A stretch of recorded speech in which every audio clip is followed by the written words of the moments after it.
বুধবার পাকিস্তানে শুরু হয়েছে চ্যাম্পিয়ন্স ট্রফি। স্বাগতিক দেশ মুখোমুখি হয়েছে নিউজিল্যান্ডের, কিন্তু আসল সত্য হলো আইসিসি চ্যাম্পিয়ন ট্রফি হচ্ছে দুই দেশ মিলিয়ে, পাকিস্তান এবং আরব আমিরাতে। সেদিক দিয়ে ভাবলে বলতে পারেন বৃহস্পতিবার শুরু হচ্ছে চ্যাম্পিয়ন্স ট্রফির দুবাই পর্ব। দুবাই আন্তর্জাতিক ক্রিকেট স্টেডিয়ামে মুখোমুখি হবে ভারত বনাম বাংলাদেশ, তাই দুবাইতেও বেশ উৎসব মুখর পরিবেশ আবর্তিত হয়েছে। সাথে আছে ভারত বাংলাদেশ হাই ভোল্টেজ ম্যাচের উত্তেজনা। এদিকে দেশে বসে থাকা টাইগার সমর্থকদের উত্তেজনা তুঙ্গে। বাংলাদেশের একাদশ কেমন হবে তা নিয়ে মজার ব্যাপার হলো, ম্যাচের পূর্ব সংবাদ সম্মেলনে বাংলাদেশ ক্যাপ্টেন নাজমুল হোসেন শান্ত এসে 18টা প্রশ্নের উত্তর দিয়েছেন। 18 মিনিট কথা বললেন, কিন্তু এরপরও এতটুকু বুঝতে দিলেন না কেমন হতে পারে টাইগারদের একাদশ। বাংলাদেশ ভারত ম্যাচের আগে সবার আগ্রহ বন্টন হয়ে যাচ্ছে কয়েকটা আলাদা আলাদা বিষয়ে। কেমন হবে দুবাইয়ের পিচ? ভারত যেখানে নির্ভর করছে স্পিনের উপর, সেখানে বাংলাদেশের শক্তি কেন পেস?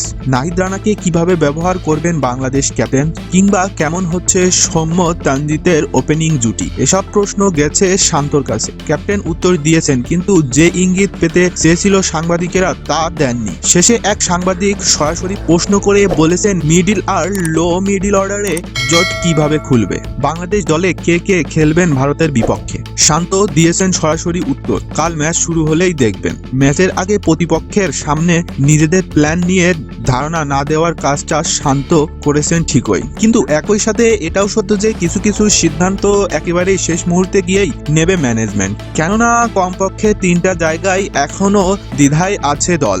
স্পিনার কে খেলবেন, কজন খেলবেন, পেসার কজন আর কে কে খেলবেন, এবং রিয়াদ, হৃদয় আর জাকিরের মধ্যে খেলবেন কোন দুজন। এতে কোনো সন্দেহ নাই যে ভারতের বিপক্ষে ওপেনিং করতে নামবেন সৌম্য সরকার এবং তানজিদ হাসান তামিম। নম্বর 3-এ ক্যাপ্টেন নিজে আসবেন ব্যাট করতে, একটা বড় ইনিংস খেলার লক্ষ্য নিয়ে। এদিকে শেষ 2 সিরিজের পর একমাত্র অনুশীলন ম্যাচেও নম্বর 4-এ ভালো করেছেন মেহেদী হাসান মিরাজ। ভারতের বিপক্ষেও টাইগারদের নম্বর 4 হতে পারেন মিরাজ। এদিকে বিপিএল এ খুব একটা ভালো কাটাতে পারেননি হৃদয়, একমাত্র অনুশীলন ম্যাচেও ছিল না আশানুরূপ ফল। তাই 5-এ মুশফিকুর রহিমের খেলার সম্ভাবনাই বেশি মনে হচ্ছে। 6 এবং 7-এ থাকবেন মাহমুদুল্লাহ, রিয়াদ এবং জাকির আলী। 8 নম্বরে একজন স্পিনার খেলাবে বাংলাদেশ, এবং এই স্পিনার হতে পারেন রিশাদ হোসেন। রিশাদকে নিয়ে পুরো বাংলাদেশ স্কোয়াডই বেশ আশাবাদী। এদিকে বিপিএল থেকেই ভালো ফর্মেও আছেন এই ক্রিকেটার, তাই পুড়তে পারে নাসুমের কপাল। কেননা মিরাজ, রিশাদের পর তৃতীয় স্পিনার খেলানোর সম্ভাবনা ক্ষীণ। বরং 3 পেসার নিয়ে মাঠে নামতে পারবে টাইগাররা। স্কোয়াডে থাকা 4 পেসারের মধ্যে তাসকিন আহমেদের জায়গা সবচেয়ে সুরক্ষিত।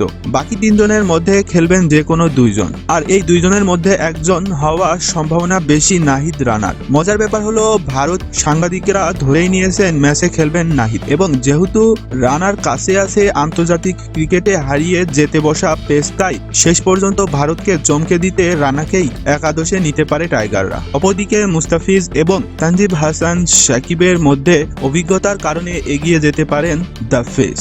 বাংলাদেশ ভারত ম্যাচ পুরো টুর্নামেন্টেরই অন্যতম বড় ম্যাচের তকমা পাচ্ছে। সেই ম্যাচে যে 11 জন টাইগার মাঠে নামবেন তারা ভাগ্যবানই বটে, তবে ক্যাপ্টেন্সের ভরসা নির্দিষ্ট কোনো ক্রিকেটার নন। বাংলাদেশ একাদশের 11 জনের যে কেউই জেতাতে পারেন ম্যাচ। সাকিব আল হাসান খেলা জুড়ে।